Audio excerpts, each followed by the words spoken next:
Now that the snow is gone, at least in Halifax, and the warmer weather is here, more people are outside running and taking part in marathons. Our next guest has something for every level of runner. We welcome Matthias Mueller, General Manager of Aerobics First on Quinpool Road in Halifax. Good morning. Good morning. Thanks for having me in. Thanks for being here. So yeah, lots of marathons, running, lots of activities taking place now. So when we are looking at running shoes, what factors should we consider in determining the right one for us?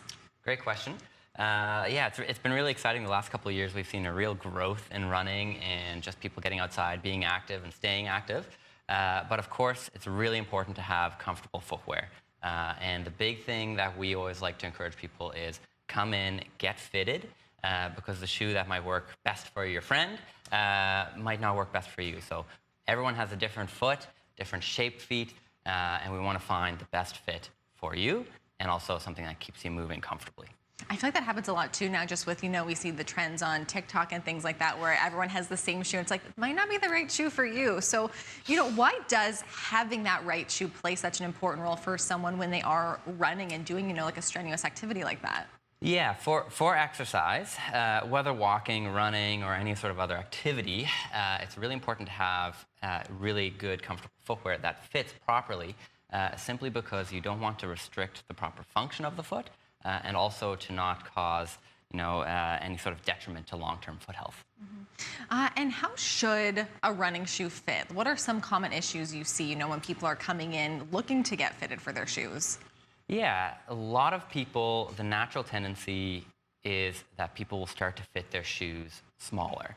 Whether they're coming from maybe more fashion-oriented footwear that sometimes functionally has to fit tight to stay on your foot, or if you're coming maybe from a different sporting background, soccer, basketball, hockey, where again, that's a very performance-oriented fit for those activities. So what we want to look for in a properly fitted shoe is to ensure that the foot has a little bit of space to spread and splay, especially if we're talking distance running, because we want that foot to be able to spread and not be restricted. You don't want to lose any toenails, you don't want to cause any bunions and that kind of stuff. And you have lots of shoes out here on the table. What are some of the benefits, I guess, for the different types here that we have? Yeah, so a big range in terms of different foot shapes that might work best in different types of shoes.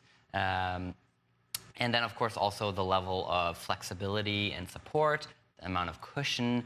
Some people like a lot of cushion. Some people maybe a little less to have a bit better ground feel.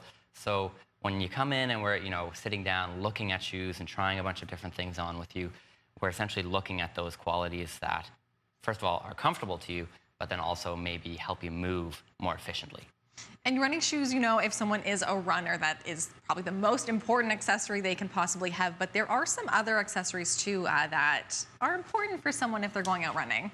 100%. I mean, the beauty of running is it's, generally speaking, a low, cost of entry. You just need a good, comfortable pair of shoes.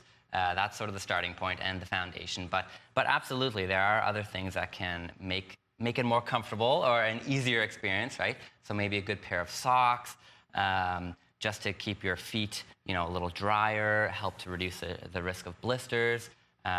Looking at maybe nutrition and hydration to make sure that you're, not running out of gas, not running out of fuel, and staying, having the energy you need for that workout, for that run.